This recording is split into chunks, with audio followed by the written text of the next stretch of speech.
Senator Coons. Thank you, Chairman Durbin, Ranking Member Grassley. Thank you for maintaining, to the extent you can, the decorum of these proceedings, a respectful process, and I am particularly grateful to President Biden for nominating Judge Jackson and to Judge Jackson for her courage and her engagement in this process, which at time has been withering, even abusive. I was impressed by the fact that she was raised by a family committed to service, that raised her with a sense of dignity and integrity and a very strong sense of self, with which she carried herself through what have been some challenging moments here in this committee.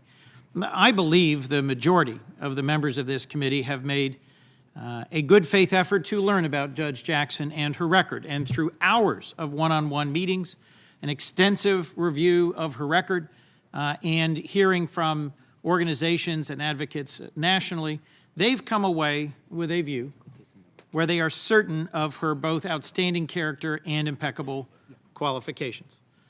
Anyone who watched these hearings saw Judge Jackson give a clinic on judicial temperament and how to conduct oneself in a poised and thoughtful way that I thought gave a voice through action of her impeccable character. To be sure, there have been a number of attacks lobbed at Judge Jackson, some of them really quite recently, and so I think some brief rejoinder may well be worth a few minutes of our time.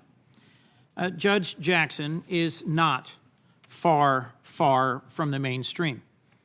In fact, in over 250 reviews conducted by the American Bar Association, and that includes judges and prosecutors, defense attorneys, fellow practitioners from her time as a public defender, her time at different law firms, her time on the bench, and her clerkships, not one found her far outside the mainstream. Judge Jackson has nothing to do with critical race theory, despite a number of engaging posters. As she testified, and as the record shows, she's never cited or relied upon critical race theory in her 9 years on the bench and in her more than 570 written opinions. She is not a radical liberal activist judge, and I don't think any of us should be making proclamations about what we are certain she would do to the trajectory of American law. As all of us who were here for the first day remember, Republican-appointed conservative Judge Thomas Griffith from the D.C. Circuit testified in front of us that in Judge Jackson's 9 years on the district court bench and more than 570 opinions, she demonstrated a diligent and careful approach. As Judge Griffith told us, Judge Jackson is an independent jurist who adjudicates based on the facts and the law and not as a partisan. Judge Jackson is not soft on crime. I think it is particularly hard to square the fact that two of the largest, best informed, most active law enforcement advocacy organizations in our country, the National Fraternal Order of Police and the International Association of Chiefs of Police, have spoken up in support of her nomination. It is hard to square that with some of the mischaracterizations that have been lobbed in her direction. She is from a family dedicated to service to our nation, service as educators, as police officers, her brother who was with us serving in the military, people who've devoted their lives to the American cause, to improving and caring for other families and communities. And she is absolutely not an enabler of child abusers. One conservative prosecutor, Fox News opinion writer, said that these repeated assaults, mischaracterizing her entire character and record based on just a few sentencing decisions, are meritless to the point of demagoguery. That's an elegant way of saying worthless. Of the 100 offenders she sentenced, there have been just 5 cases for possession of child pornography, and in every case, she sent the offender to jail. As my colleague from Minnesota ably and thoroughly reviewed, she's in the mainstream of judges sentencing in these cases. I'll just add 2 more pieces of evidence to this ongoing debate, if I might. An ABC News review of federal judges appointed and confirmed during the previous administration found a dozen had handed down similar below-guideline sentences in cases of defendants who were charged with viewing, possessing, transporting, or distributing child pornography. The committee also received a letter from judges, 9 retired district court and circuit court judges, retired. This is affiliated with Harvard Law School.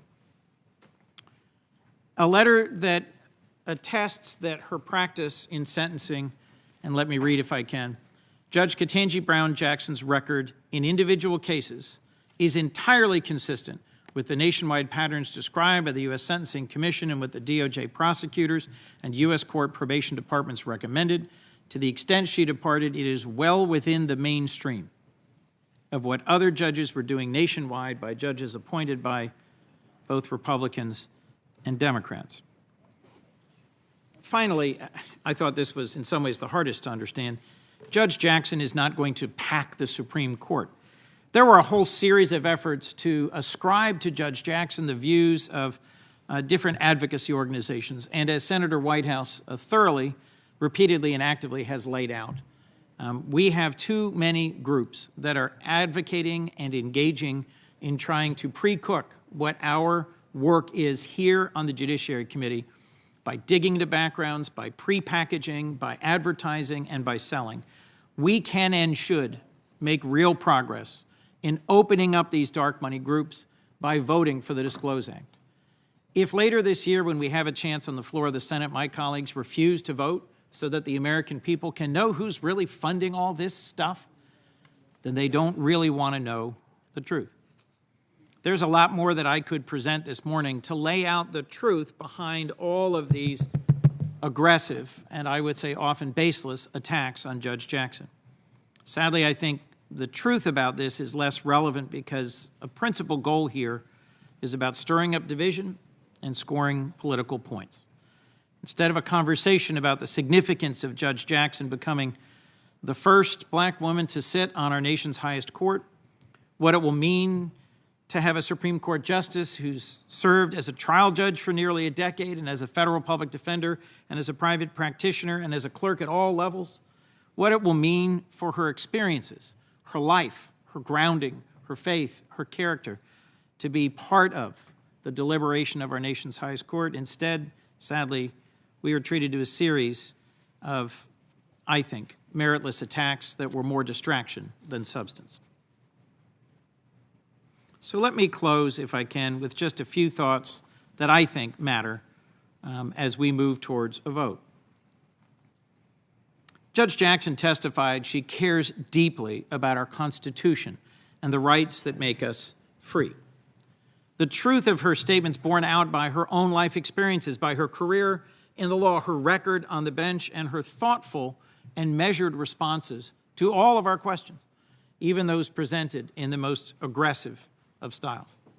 Her judicial methodology is rooted in her understanding that the role of a judge is a limited one. She is the kind of judge humble enough to know that the Constitution and the laws passed by Congress say what the law is, while judges have a limited role to decide questions based on the law and the facts presented. This nominee brings me joy and a sense of pride that as a nation we are moving in the right direction, based on our constant project of delivering an America that lives up to the aspirational words written by our founders.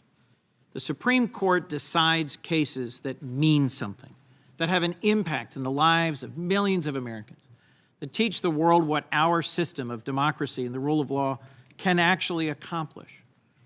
And I think having her, as someone who served on the Sentencing Commission, as a trial court and appellate court judge, as a public defender, in that court will continue to improve our nation in ways we don't yet fully know, but where I have confidence that in her bones, she knows how important our Constitution and the rule of law are to securing liberty and equality before the law for every American. Mr. Chairman, I mentioned Ruby Bridges in my opening now a week ago. I had the honor of meeting Ruby Bridges when I was on a civil rights pilgrimage with the late Congressman John Lewis. What's always struck me about the painting that Norman Rockwell did of Ruby Bridges was that as a very young girl marching into school, that by an action of the United States Supreme Court was open to her for the first time. There were tomatoes and slurs on the wall behind her, and yet she held her chin high, she was straight, and she marched forward with a sense of confidence, despite just outside the frame of that painting there being a howling, angry mob.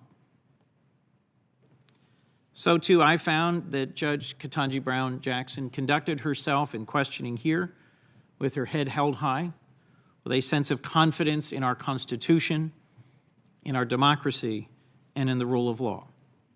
Our role in confirming a justice to the highest court is among our most solemn obligations, and I am honored to vote in support of confirming Judge Jackson to be the next Associate Justice of our Supreme Court. Thank you, Mr. Chairman. Thank you, thank you, Senator Coons. Senator Cotton. Democrats in the committee and Judge Jackson herself have repeatedly said that